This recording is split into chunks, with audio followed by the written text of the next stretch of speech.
Welcome, everybody. Welcome to the new season of the Krause House podcast. We're doing things a little differently, if you can't tell. Commodore, there's actually a new guest here. Who you got there? You're on mute, bud.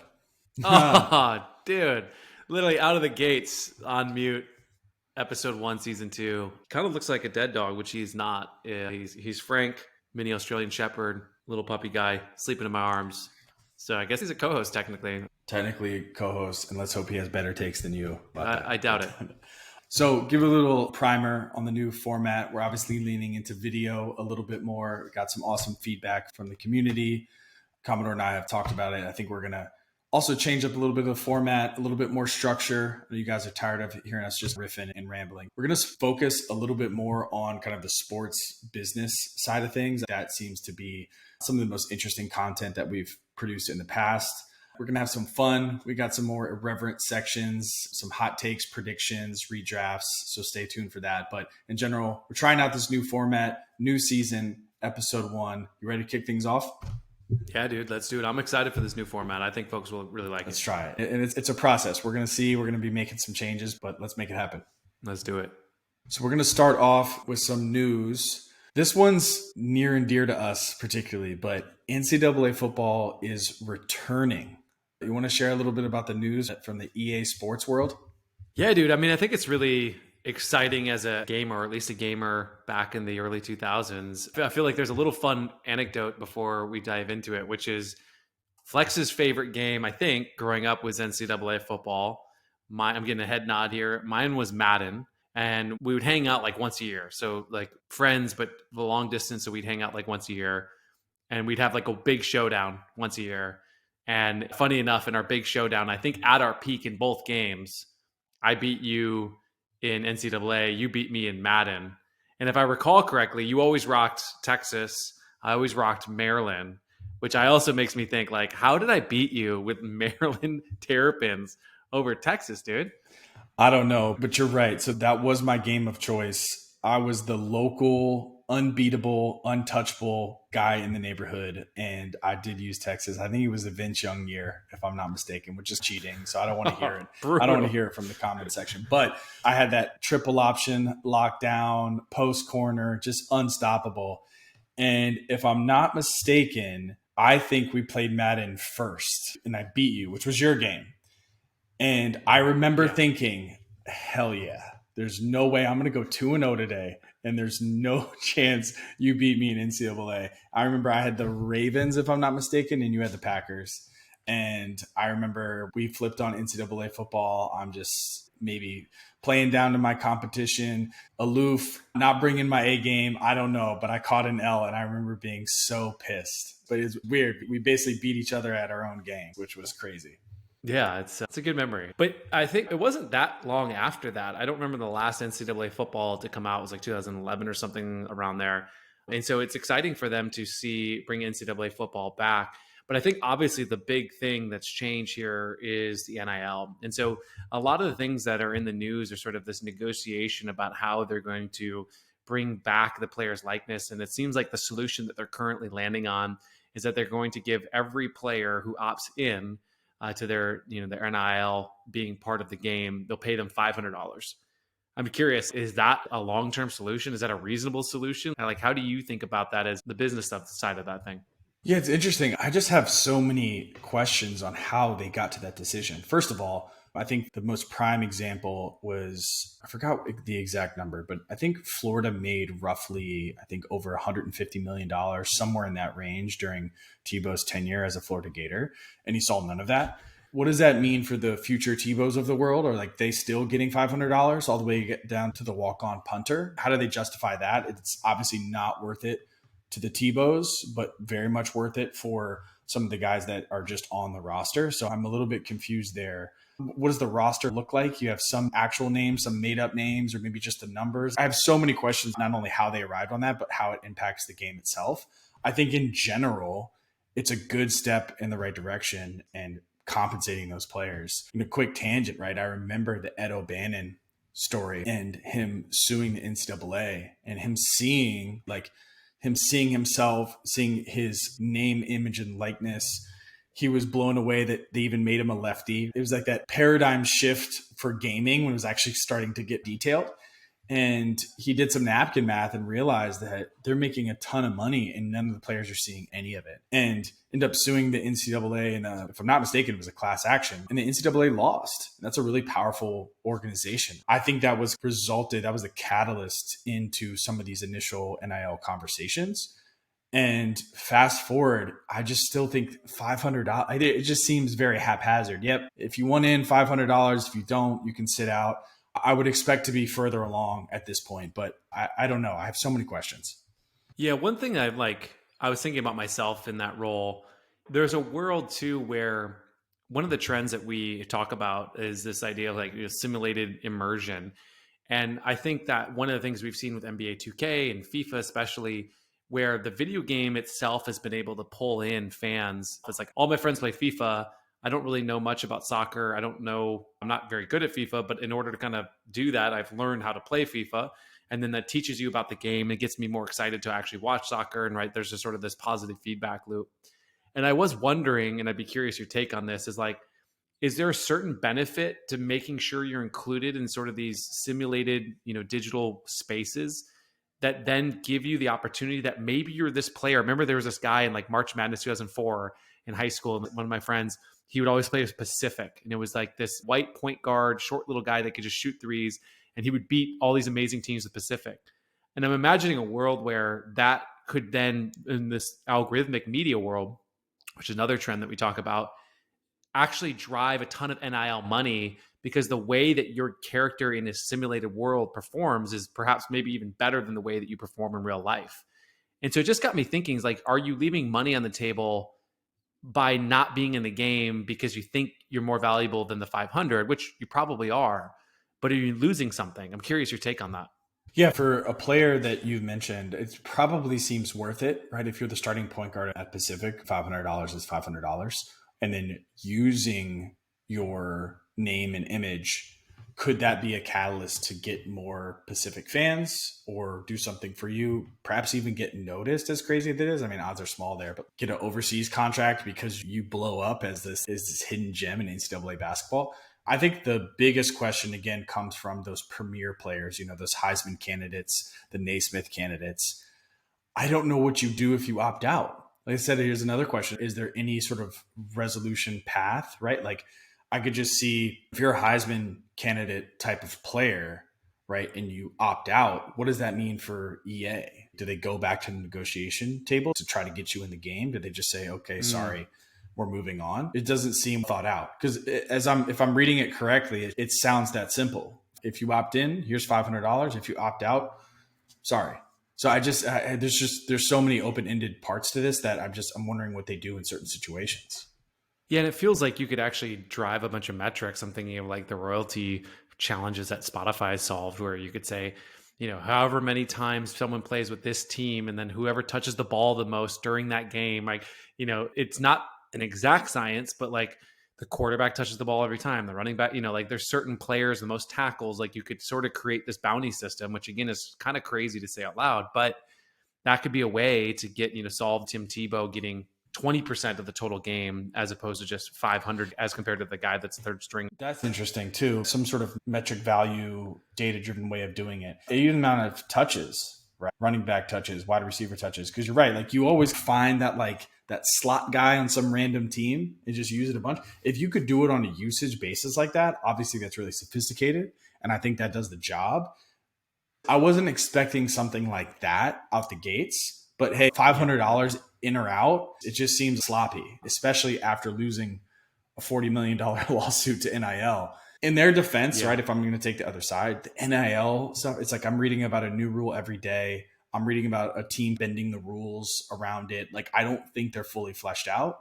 It might be hard to determine who gets what. So they're trying to keep it as simple as possible. But I think my takeaway here is that there will be changes coming to that structure. Maybe not in this game, as it's probably already in production, but maybe in future iterations of the franchise. What do you think? Yeah, I think like one thing I want to add is that NBA 2K, you download the newest NBA 2K, you go into the custom rosters.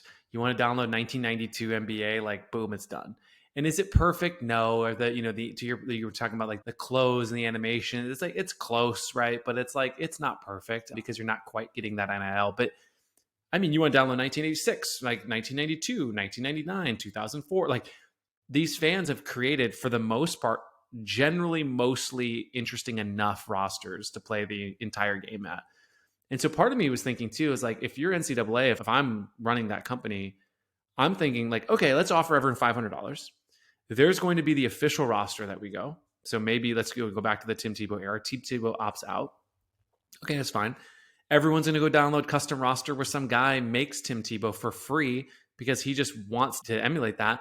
We don't pay that creator anything because it's a free product, which means we don't owe Tebow anything because there's no technical revenue. And so you switch from a game to like a platform play. Now, obviously, you're probably going to catch a lawsuit and the courts will determine if that's a viable workaround or not.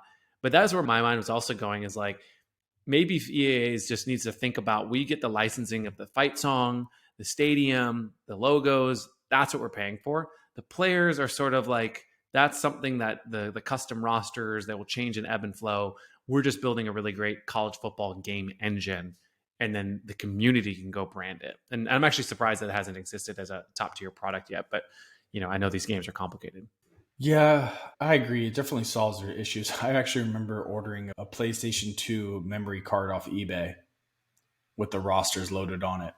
You know what I mean? So I remember that. So it's certainly come a long way. These nephews don't know the pain. These dude. young bloods. Go to custom roster, download a button. Dude, you are so right. I remember there was, you would have to go like on a forum and then find, it'd be like, like Ronnie ZK's, rosters. And you're right, dude. It would like, sometimes you'd go and buy, oh man. Yeah, this guy had an eBay store and I just go up with a little package with just a PlayStation 2 memory card in it. But dude, the rosters were nice. But then you load it. It has everybody with their stats and everything. It's great. It's fantastic. Dude, shout out to that guy. I want to interview that guy. That's what a hustle. A huge value add hustle. Let's move on. This one has been news, but we got another leg of the Triple Crown coming up. But Mage, the Kentucky Derby winner, actually has 391 shared owners. And Mage actually won the Kentucky Derby. Unfortunately, won't be competing for a full Triple Crown as he didn't win the next leg, but still pretty impressive. And so what I kind of want to get into is that it's the first very well publicized. I remember seeing ESPN, it was all over the internet, of kind of this Web 2 fractional ownership through a platform called Commonwealth. That platform facilitates collective ownership. And it's really been interesting to see how some of these things have been applied. Obviously, as founding members of Krause House, collective ownership is something we think about a lot. It's very interesting. It's a real world asset.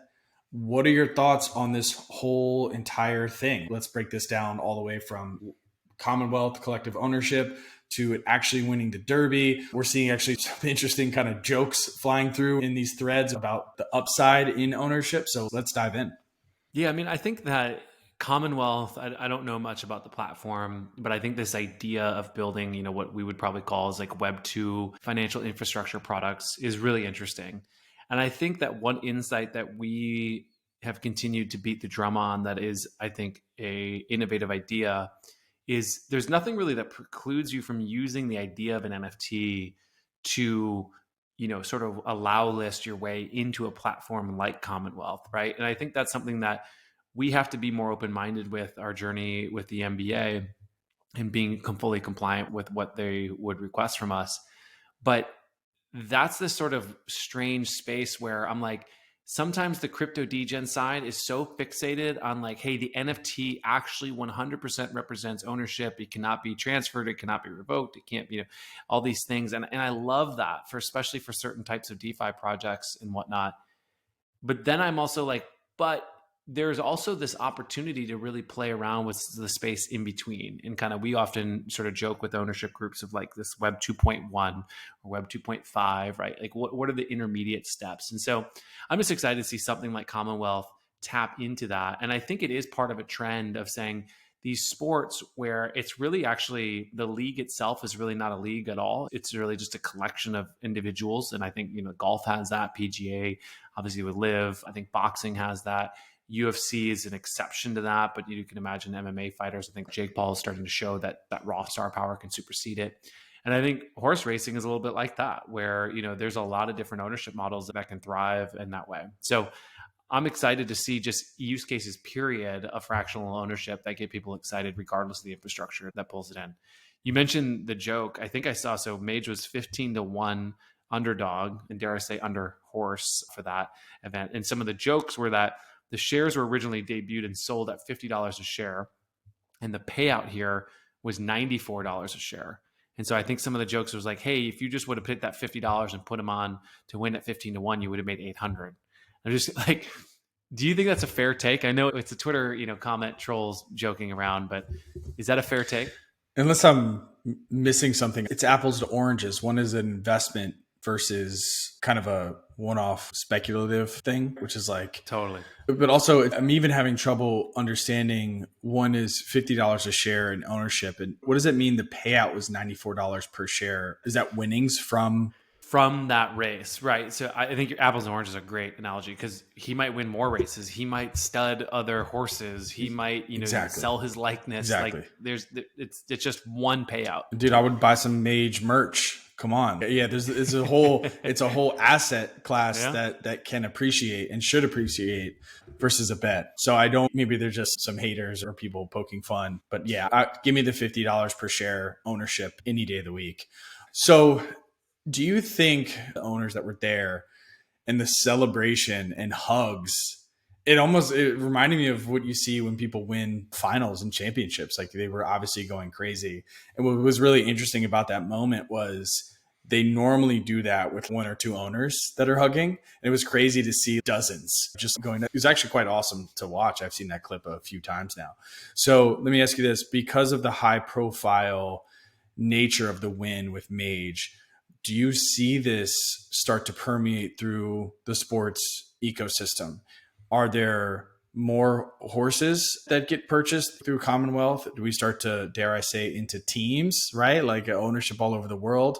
Is it more going to come from a Web 2.1 approach? Is it going to come top down from Web 3.0? Do you think this is a trend that is going to emerge across all sports and all asset classes? Yeah, I think one of the trends that we had outlined is, I think, this idea that traditional ownership structure is a bit of a middleman, right? And there are certain industries where middlemen are incredibly helpful. They're sort of like market makers, deal facilitators, and those markets have had a lot of staying power with a middleman style approach. And I think that sports and sort of sports organization and management of it has benefited greatly by having that.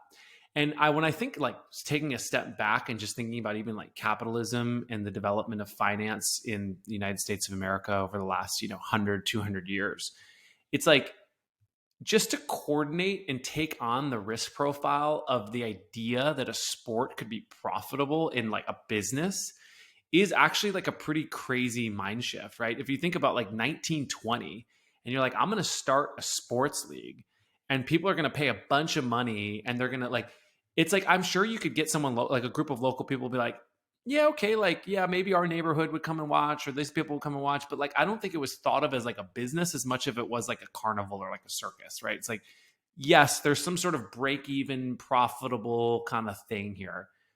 And then I think the only people that were sort of wild enough to like really start building and going after this, and then thinking about how much society has changed in that time, now it's obvious to us that like sports is a massive business. And so when I think about it across that long trend, I'm like, okay, well, traditional business ownership was really important for essentially entrepreneurs to take risk on funding a sport that they love just out of a pure passion project that they could hopefully monetize, at least break even, just to be involved. Like, I love football, I love baseball, and I want to be around it. To now there's like these mega companies, and you and I talk a lot about this too, is like they're billion-dollar organizations often run like a small business because they are a small headcount.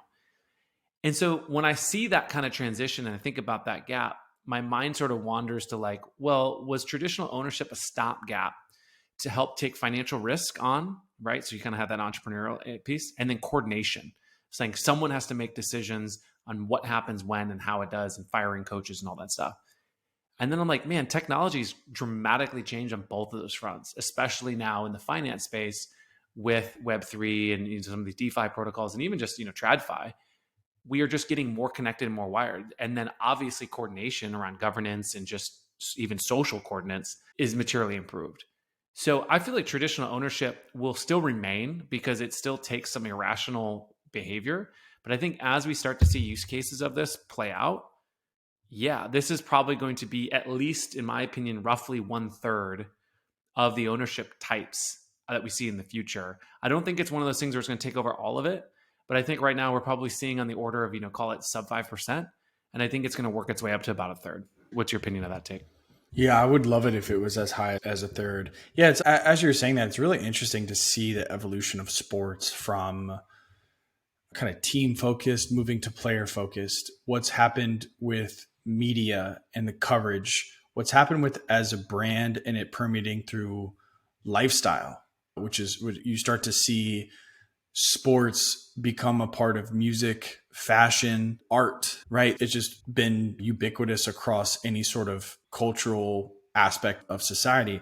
And the one thing that's remained relatively consistent is ownership. And you're starting to see this, all right, there's a new kind of fundraising, like remove the kind of governance and kind of contribution, access, anything like that aside, just purely from a financial perspective, you have a lot of means to circulate and raise capital like never before. And so I don't know if it's going to be 1/3. It's definitely going to be much higher. I'm going to obviously keep a close eye on this. It'd be interesting to see, do things like horse racing lend itself more to collective ownership versus some of these elite leagues in the world, like the EPL, the NBA, NFL, and things like that? Who knows? But I agree with you. It's a very small percentage now, but I could see that changing. I think it's going to grow. Yeah, I hear you. I think we'll start to see it in these single sport, single athlete asset, especially where the leagues are really light in sort of mattering. So again, golf, boxing, tennis, horse racing, racing cars. Like obviously F1 is a whole big thing. NASCAR is a big thing, but I think, I would imagine that Jeff Gordon versus Dale Earnhardt Jr. private race would actually do really, really well, partly because of the algorithmic media trend that we've talked about. So I think that those types of asset classes certainly seem collectively investable for phase one. Removing all SEC compliance for a second, I think individual athlete is important. And it's not limited to sports that have single athlete participation, but also team sports as well. Like I'm thinking about the transfer portal and the mechanism to go on loan in European football or football around the world. Also, we just talked about NIL, right? Funding players in exchange for future returns, right, is something like really interesting. Could you see ownership collectives and syndicates coming together to fund someone like Mikey Williams or Nazir Cunningham to finance their life and then in exchange get a future piece of their return? I don't know. Like, what does a fully decentralized agency look like, right? We've talked about that at length. So I think, yeah, that it might be limited to single person, but I wouldn't necessarily mean that means it's limited to sports that require single person participation. It could be team sports as well. So I think this just opens the floodgates. The question at the top of this entire thing was, do you think this is going to start a trend across sports and collective ownership? Yeah. And I think the answer is absolutely. To put a point on my comment, like you started your comment with a caveat of like, take all SEC concerns out of it. Mine was taking all SEC concerns in it, partly because of the battle with the leagues and some of the complexity there. But I agreed with you. Like if we could go do this on Mars and just start from the ground up, yes. Like I think just because you're an individual on a team, does that matter? Like not at all. And like I read this interesting thing recently. They were talking about the idea of like interest on loans. And I don't know how, someone should fact check this for me, but they were saying like in the dark ages, they had a belief that they had lived like past the prime of humanity. So everything in the past was better and everything in the future is worse. So they look back at like the Greeks and the Romans and saying like that was the pinnacle of civilization. And now we are on the way out. So Armageddon, like all this philosophy. And so the idea of loaning money out to entrepreneurs to go do something that was productive that would pay you back a return because that person would succeed in that endeavor was a I don't want to say like a foreign concept, and this is probably isolated a little bit to the European kind of dark ages, at least this commentary, but that it was the assumption why would you loan out your money out? Because the only thing is you're going to get worse, right? So the guy that's going to go start the new bakery and like, it's not going to work and you're just going to lose your money. And that's just sort of like the energy of the times.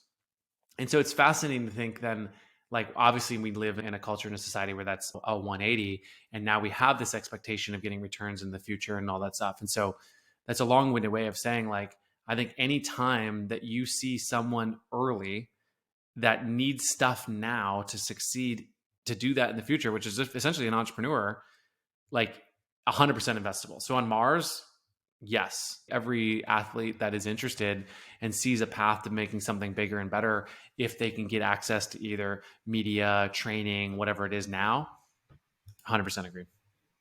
Let's move to one of my favorite topics. I don't know if anyone knows this about me, but when I was like elementary, middle school, I think I dropped it in high school. Maybe I turn it on every once in a while and just check what's going on. The WWE, though, I'm kind of a low key WWE fan from back in the day.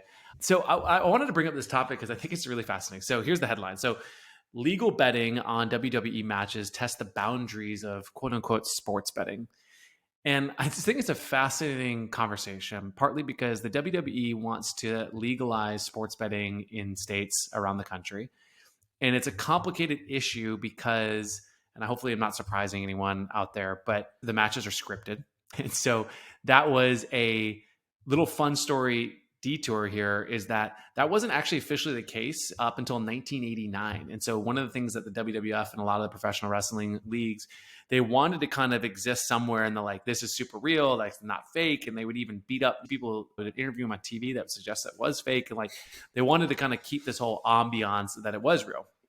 And then, just like many things in this world, money came to the table and the state said, okay, cool. If this isn't scripted and this is real, then you need to be officially state sanctioned fights, just like boxing and MMA.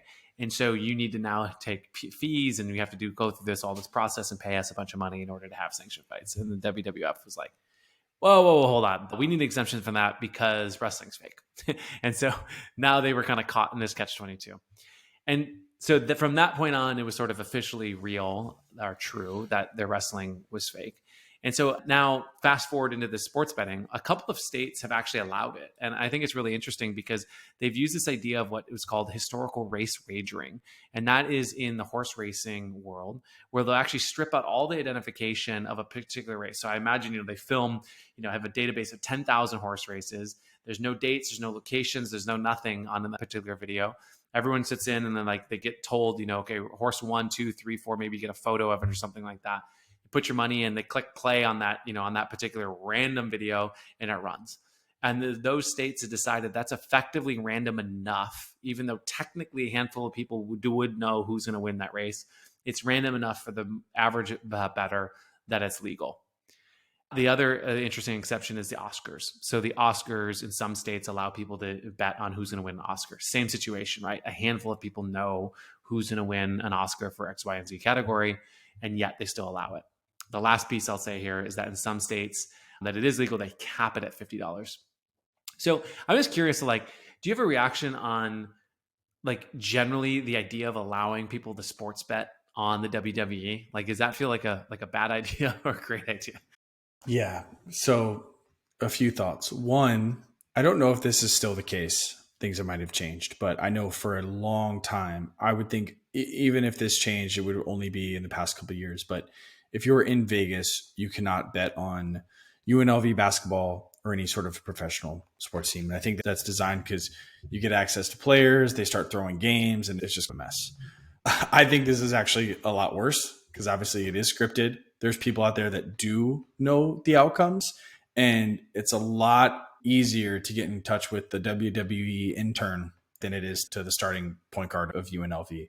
So I just think it opens up the doors to some foul play. I actually really like the concept of keeping the amounts low for a few reasons. The bulk of the revenue generated from games online, like daily fantasy sports and even a lot of sports books, comes from small bets.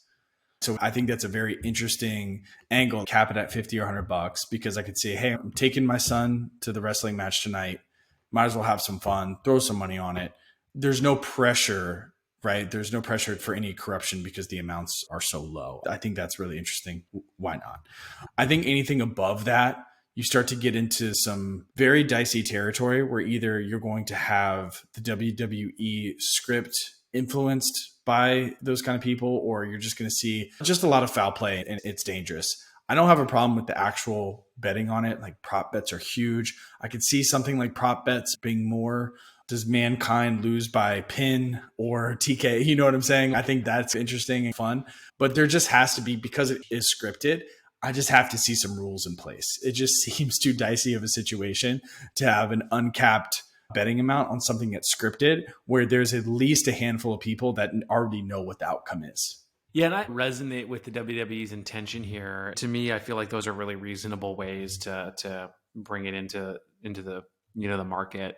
And it's it's fun and engaging to the audience, like you said. Hey, $20 on who's going to win the Royal Rumble is like, why not? Like that's just it's a fun, engaging thing. So kind of a complicated topic, but I really like some of the backstory there on kind of deciphering it. But one trend I just want to touch on with this is that, we're definitely seeing, I kind of call it this kind of a simulated immersion.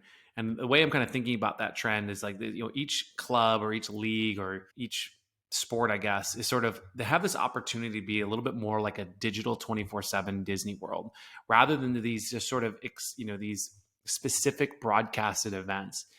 And so what I really like about this trend is like, WWE is able to start saying, okay, like, we're building out this archive of content that you can watch at any time.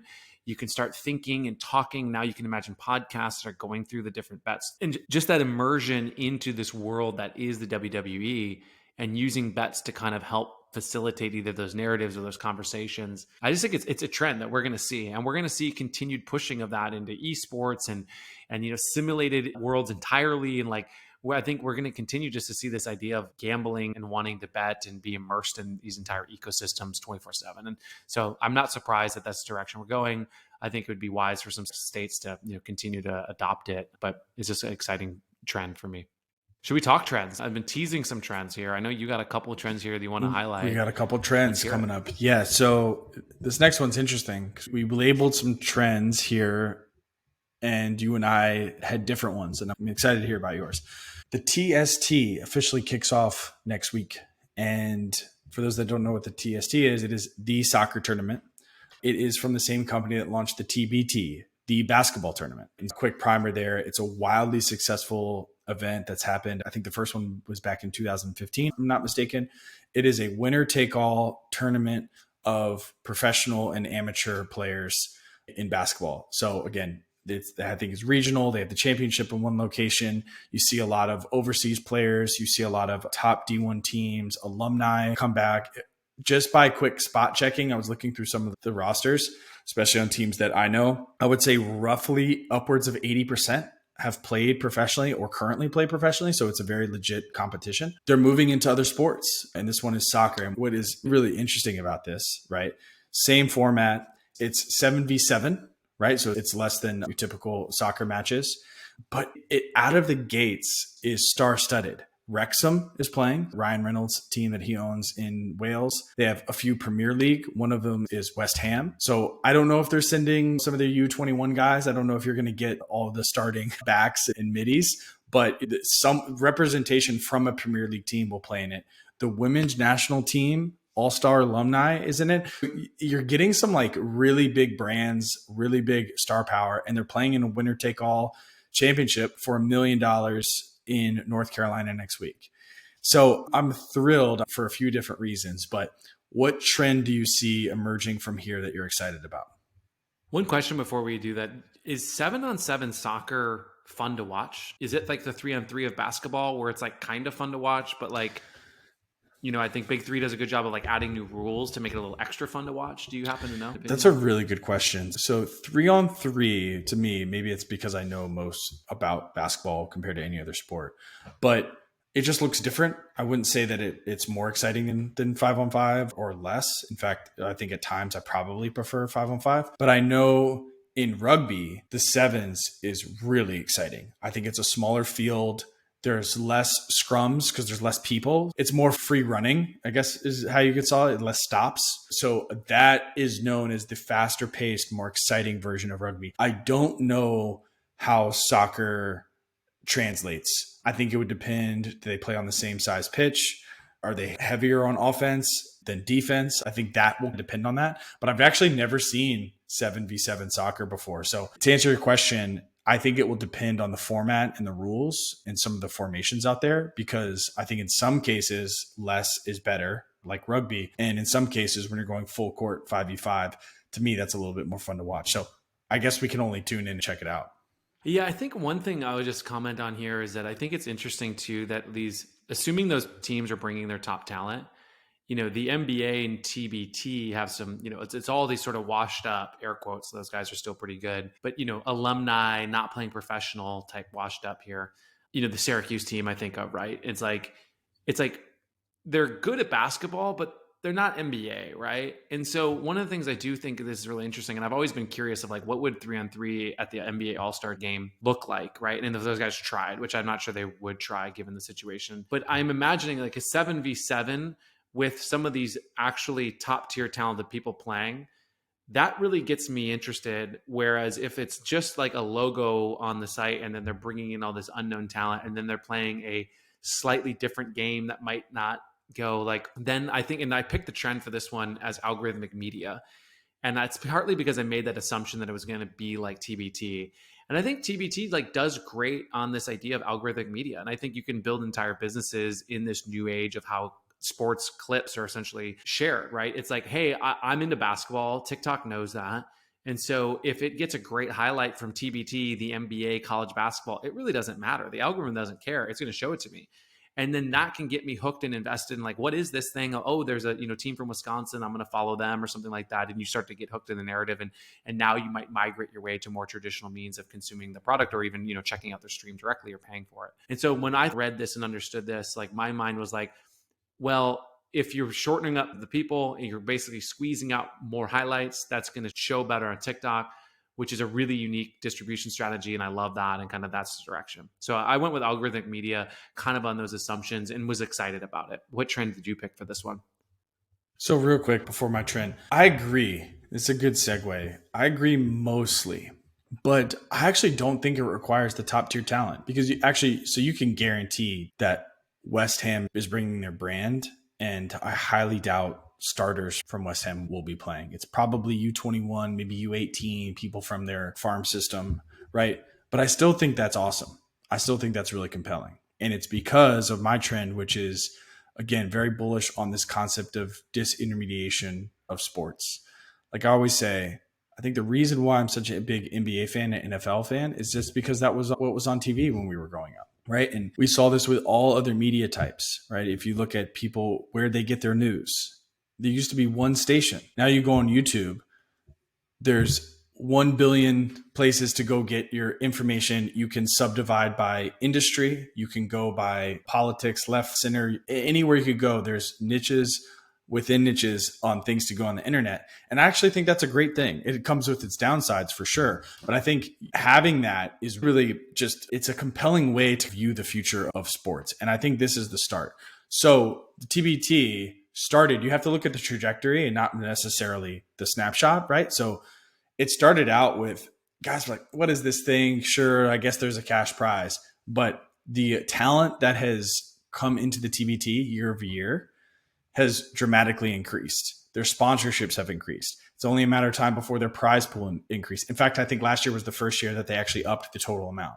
So fast forward 5-6 years, that prize pool gets to 5, 6, 10 million for the winning team. I can guarantee you're going to get some really top-notch players come out of the woodwork to participate in this. I don't see why that would be any different for TST. So I think that is really interesting. So using, again, West Ham as an example, this year, yes, they're going to send some U18 guys for sure.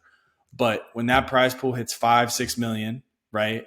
Premier League is either winding down or done, if I'm not mistaken. Why not send some guys over there and try to win it? I've even heard of some of the TBD players saying if they win, they would give their winnings to charity, right? So these guys are either maybe D-League guys or things like that, right?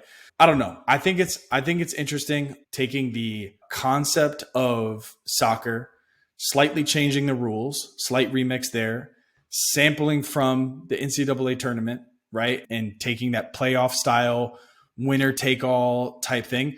I love that people are experimenting with this type of stuff. I absolutely love it, because before we've seen leagues or kind of one-off events like that try too closely to directly compete with the incumbents. And you just can't do that, right? If you want to have a shot, even to take a sliver of market share from international football, European football, you have to come with a new angle. And I think this is it. So I'm just really interested to see how it evolves. I'm really interested to see what kind of talent continues to come in. They've shown progress with TBT. I'm not surprised they're doing TST. So I'm excited in general. Yeah, I buy all that. And I think your point around kind of how to go about disruption is you got to change something. You have to change one key variable. Completely agree. Let's talk Dot Swoosh. So Dot Swoosh, for those that aren't familiar, is Nike's NFT marketplace. Quick backstory, they acquired a company called Artifact around 18 months ago. Artifact was this digital clothing NFT brand. I think one of their first big drops, especially one that kind of put them on the map, was around sneakers. Nike just scooped them up. Interestingly enough, I see Nike doesn't make too many acquisitions. I want to say this was like their fourth one in the past decade or so. So it was a big deal. It was like their big step into digital goods, if you will. And they haven't really slowed down. I remember they did a drop, I think, a Mintless to even get access to the platform. They recently did a really cool NFT sneaker drop. I think they had 2 selections. It was like new wave or retro, really low price point. I think it was around $19, which is interesting. I think what I'm seeing is that the company isn't just selling digital sneakers. It's like starting to really cultivate a good community that want to interact with the brand in new and exciting ways, right? And so I think like they're totally removing all language around NFTs, crypto, and just leaning into this very digital good marketplace. And like I said, with the low price point of $19, it's clear that they've prioritized community involvement and really looking for innovative ways to basically sell to their community without having them watch ads or using influencers or all these like very traditional ways of marketing. My question is this trend, right? You and I both agree this technology integration in sports, in apparel is amazing. I think it's something that we've been bullish on for a long time. So Nike is obviously the huge 1,000-pound gorilla in the room, right? Especially in the sports space. So is this the start of this kind of cascading effect to bring Web3 to the masses, particularly in sports? Like it's still somewhat flying under the radar, but between their rebrand around the nomenclature and what they're calling it and the success and exclusivity in digital goods, is this it? Is this the turning point we've been waiting for? What are your thoughts? I think probably not, unfortunately. One of the biggest things that I've been struggling with digital wearables and that kind of whole ecosystem is I think there's a really great article. I think it's Eugene Wei. It's called Status as a Service. And it's a fascinating kind of perspective or hypothesis on thinking about how humans interact with like social networks and all these things. And I really kind of think about that article when I assess what they're doing in that space. And I think one of the things that we're sort of lacking right now is this area to sort of flex, for lack of a better word, on people to drive status by having that in ways that are very reactive rather than proactive. And what I mean by that is walking to someone's house and in their entryway, a Van Gogh being hung up in the hallway is like a very reactive kind of structure of like, oh yeah, there's like a painting and it's a Van Gogh. And like, now you know that I have a Van Gogh. And of course that painting could be kept in a private, storage locker somewhere, a temperature control. It could be in your bedroom. It could be somewhere that most people aren't going to see it. And the owner of that painting like intentionally puts it there for a very particular and probably a status seeking reason to say, I want to put it there so everyone sees it. But it's also like a very plausible deniability to be like, I don't know, I hung up art in my hallway. Like, it's not like I'm not being pretentious by putting it there, right? And I think of places like Zoom, and I don't think this is the right application. I think Fortnite is probably actually the closest ecosystem we've ever seen to like digital wearables and emotes like mattering. And I think flexing in that ecosystem. So like if Nike could take that concept and do a deal with Fortnite or like kind of the next type of Fortnite, maybe. But until we have like a Zoom style space or like this thing where you can kind of flex it without it being too obvious. And even Zoom, like I'm sure you've seen a couple of these people where they'll sit and then like right over here is like their college diploma. And you can just tell like, oh, like you're really fucking proud that your college diploma is right there on the wall. It's very intentionally placed, which is still too cheesy, right? So even being in a Zoom intentionally is not great with where we're at in this. So I would say my whole point is like, I love where they're at in terms of strategy, like what they're trying to do and how they're trying to do it. But I feel like until you have the opposite side of like, okay, now I have it and sort of where and how do I express it, it's a really kind of product market fit problem. Okay, that's interesting. So you're thinking they're doing what they're supposed to do as far as launch, as far as strategy, both business and kind of growth, product, all that. You're giving them a decent enough grade there. You're saying the spots that still need to be filled are the arena to which you can showcase your NFTs or your digital goods. I'm even thinking like a very one-to-one example, right? It's like shoe collectors or sneakerheads, right? It's like that first day of school when you show up with the Ben and Jerry dunks or something like that. Like you need an arena to showcase and flex. And you brought up status as a service. Totally. That's just the behavior. I think the part that is being underestimated a little bit is that they are actually, I take that back. I think I agree with you 100%. It's like they're doing what they're supposed to do, but I think it's in the anticipation that something like that will happen, which I don't think it's necessarily Nike's fault. But the question was, is this the thing to bring it to the masses? And I think what you're saying, and I agree with, is not really, because there's no application to this yet. You can put these in Fortnite, or you can put these in some showcase. You use Zoom. I think there's even like more. I think GatherTown, for example, right? Like company meeting place that's more like 8-bit, right? Having those on there is the catalyst, right? Because then people will see, how did you get those, right? And then it becomes more like Analog World. How did you get those? I need to get on the wait list for swoosh. I need to go buy this. Oh, you have a rare kind. I need to go get my rare kind. I think that's what really accelerates it. So I agree. It actually flipped me because I was like, yeah, I think this is it. It's like they've adopted, they've done multiple releases. It's Nike. Like the artwork is crazy, but the catalyst that's really going to accelerate all this is the application and the arena to showcase what you have versus acquiring. Yeah, that's interesting. Yeah, and like you said, if I'm Nike, it's a good investment. Like if I were the CEO of Nike and I was looking at my budget, be like, is this worth 2% of my annual revenue to sort of invest in sort of an R&D infrastructure play to see if we can capitalize on this as something that could be detrimental to the business? Yeah. Like, so I'm writing the check. I'm putting a team on it. I'm holding them to high expectations, and we're doing our thing. And I think that's what we're watching. As like an outsider, I'd be like, like, is that the thing that tips it over? No. But to your point, like if the next Fortnite comes out and it's Web3 enabled, or it even just does a deal with Nike to go use this, Reebok, Adidas, everyone else, they're left in the dust. So, but you can burn a fortune chasing that. So it's all about timing. But yeah, it's a complicated yes and. No, that's valid. That's absolutely valid. Valid. So the kids are saying, just like my draft picks that we're about to jump into. Okay, let's get to it, dude. All right, so that's enough Brainiac stuff for today. My head hurts. At least one-sided Brainiac stuff, yeah. Coming from the dog, I think Frank had the best opinions today. Frank's passed out, dude. Passed out. I'm jealous. All right. So what's the format here? If I pick 5, you pick 5, or I pick 3? Let's explain it. Let's explain it to the squad. Okay, so we recently had the NBA lottery. So this got me thinking, the biggest draft busts of all time. And trust me, there's plenty, right? Just like any other draft, you take one, it eliminates them from my pool. We're going to bounce back and forth. And at the end, we got to be honest. We have to give a winner out of you and I. Who had the biggest draft busts between the two of us? Who's got the best roster of NBA picks that just fizzled out? I'll let you go first because you got your GM with you. So you go first. All right. This is a personal favorite right here. I'm going to get a little close to the mic here. I'm going to go Darko Milicic. Detroit Pistons. Detroit basketball. So, okay, that's a good one. That's a good one. He was certainly on my list. So let me go ahead and cross that off. I didn't take him as high as you did. So go ahead. My number one is still on the board. I just want to highlight my big reason why here. He was selected before Carmelo Anthony, Dwayne Wade, God. Chris Bosh.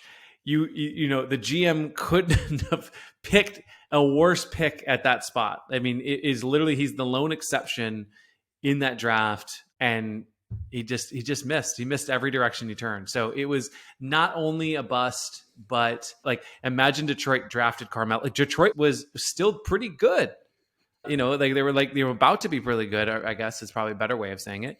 But dude, add Wade, Bosh, or Melo to one of those teams, dude, they would have had no problem with the Spurs in those finals. So that's my biggest thing. Let's hear your number one. I agree. It's certainly a solid pick, especially with everyone on the board. They could have just pulled something out of a hat and probably done better than Darko. I wonder what Darko's doing right now. I should look him up. I am almost guarantee you Darko is living that life right now. I feel like we do all this stuff and we're like, oh man, they're just miserable. And it's like, no, dude, he's killing. He's back in Europe. He's the man. He got paid, dude. Darko, if you're listening, I want to hang out, dude. I have a feeling that even though I picked you number one, I'm sorry. It's just a basketball thing. But, dude, I want to hang out. I think you're probably having a great No, he's probably fishing. You think, I wonder if he still hoops. That's probably not. He's probably burnt out. He doesn't want to be known as the biggest draft buck. Or he's hooping all the time. People are like, hey, you're pretty good. And he's like, I was second overall pick. Yeah, and super pissed. He's like a 40-year-old. They're like, who went after you? He's like, I don't want to talk about it. You probably wouldn't recognize their names. You probably. Yeah, sandwiched in between LeBron and Melo. Tough. I'm going to this is less about his play, more about just being the guy that got selected over Michael Jordan. I got to go Sam Bowie. Hakeem, number one, makes sense. What are you going to do? That's a great call. And then Jordan obviously going at 3 to the Bulls. But the Blazers going with Sam Bowie, that just stings. You are forever known as the guy that got drafted over Michael Jordan. That's just tough. But my guy LeBron went number one. No one ahead of him, of course. Oh, true. So it's like there's not a name you can do in that draft. Darko's obviously the closest one, being sandwiched in between him and Melo. But dude, Sam Bowie, that guy is just, anytime his name gets brought, oh, you're the guy that the Blazers selected instead of Michael Jordan. That is his legacy. That's just, he's my number one. He's my number one pick. Okay, round 2. And I like that, but icing on the cake is that Portland lost a coin toss for the first pick. So similar to that point, like they could have easily been the third pick. They easily could have been the first pick. Double whammy on that. Double whammy. Decent pick on that. Yeah. I hate to do this one for my second pick because I love the guy. And in college, I was a big fan of his and I thought he was going to be amazing. And I thought the team he got picked to. So I feel really bad saying it this because I'm a huge fan of him. But Greg Oden to the Trailblazers ahead of Kevin Durant. And I just love Brandon Roy and he had the same, injuries and stuff. So it just pains me to even just say this. But Greg Oden, man, I thought he was be the next, maybe not the next Patrick Ewing, but I thought he had a shot to be the next Patrick Ewing. I loved his game. I loved his nickname, Old LeBron. Somebody said he looked like the granddad version of LeBron in that Nike commercial. Dude. He's like the reverse Thon Maker. The Benjamin Button of Thon Maker. The Benjamin Button Maker. Thon Maker as Benjamin Button. I don't want to see that. No, it's good. I left him off the list completely because it's just a bummer. Like injuries are tough, but technically a bust. That squad was loaded if they could all have stayed healthy. My number 2 pick, dude, Anthony Bennett. What's going on, man? Watched the guy play a few times at UNLV. I was on board with him going number 1 overall. The dude was a beast. He could do it all. I don't think I can remember a fast decline as Anthony Bennett. Like that dude started struggling in summer league before the season even started. Yeah. And then I just can't believe how fast he was just not on a roster anymore. Wiseman comes close to my mind of being one of those top. Yeah. Was pretty moved on from pretty fast. And they kept dropping him in G League and being like there was injuries and like all that stuff. But no, Bennett, great pick. All right. I'm going to go Adam Morrison, the Charlotte Bobcats. I hate to say this, but I had him player of the year over JJ Redick. I just thought JJ's game was not going to pan out in the NBA. And woo-wee, was I wrong in that one. JJ obviously had a fantastic career. Could have played another few more years if he felt like it. And Adam Morrison, I don't feel like Adam. Maybe Adam is having a great time. I don't know. I feel opposite of what I did on Darko. But Oh, man, Adam's he had sad a for tough, sure, dude. tough Come career. on, Adam was sad when Yeah, he was Player of the Year candidate. So what do you think he's doing now, dude? Adam's a sad guy. Yeah. And selected before Brandon Roy, Rudy Gay, Rajon Rondo. But man, he had a great, great career at Gonzaga, and it didn't work out. But Adam Morrison, shout out to Yeah, I'm going with the hometown. Can't even call him hometown hero, whatever the opposite of that is. But your boy Kwame Brown. Man, that guy. He ended up having a long enough career. You know, he popped up on the Lakers and things like that. So it was that. But just the excitement. People were saying like, oh, he's the next KG. I actually saw him play live in high school, which was pretty cool. Definitely looked like a beast. Just as soon as he hit the NBA, man, he just struggled. It seemed like he didn't have good footwork around the basket, wasn't that athletic, was labeled as being really soft, and just fizzled out, just didn't quite pan out. Certainly didn't live up to the hype of a number 1 overall pick. Yeah, I feel that.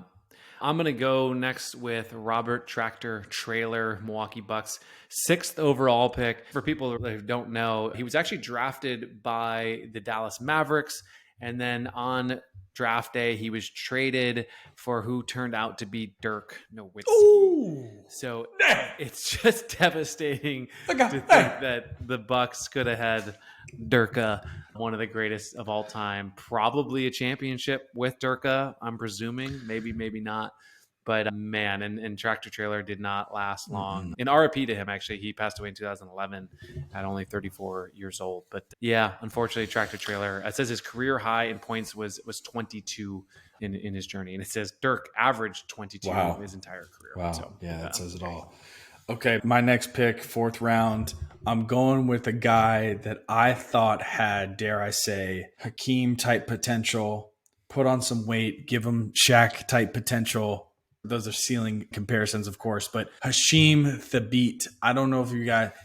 Thabeet. Dude, UConn, the dude was unstoppable. He was a beast. He was blocking shots. He was dunking on everybody. The Big East could not contain him. At the time, he was the highest overall pick to end up in the G League at number 2 overall. I had high hopes for this guy. Good dude. I saw a bunch of interviews with him. Just didn't work, man. Got drafted number 2 overall to love that pick, to the Grizzlies. Never quite panned. I was a big fan of Hasheem Thabeet. I thought he was going to be great as well. I don't know if I did the Hakeem ceiling, but like excellent starting center for sure. Probably all-star type number. I'm going to go Joe Alexander. This is a homer pick. Milwaukee Bucks took him 8th overall. I feel like he had one great tournament with West Virginia. He was a 6'8" guy that could jump out of the gym, shoot some threes. He was drafted, but he was selected before Brook Lopez, Roy Hibbert, who was a beast there for a while, Serge Ibaka, Nicholas Batum. Just as a Bucks fan, this one is just like one that's like imprinted in my mind. That's a good one. I saw him play a few times at WVU. Had high hopes. Didn't quite make it. My last pick, I'm going to go with also a number 1 overall, Michael Olowokandi. I remember watching the draft live. He was announced. My dad and I looked at each other. Who? Olowa who?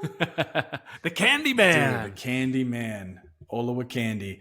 I was just like, dude, I was too young to follow draft boards and things like that. But I remember him going number 1 overall. And I was like, who is this guy? I think Clippers took him number 1 overall. Dude, the guy was just radio silent. I think he had a decent rookie year and then slowly fizzled out. So I'm going to finish my draft with that. Nice callback, by the way, to the University of Pacific, which was the earlier shout out to the March Madness squad in our EA Sports NIL thing. The whole episode has come full circle. Well done, sir. Well done, sir. That's what you do here. All right, cool. So let's do it. I had Sam Bowie, Anthony Bennett, Kwame, Hasheem Thabeet, and the Candyman, Olowokandi. I had Darko, Greg Oden, Adam Morrison, Tractor Trailer, and Joe Alexander. My bums are definitely beating your bums. Yeah. For sure. Mm-hmm.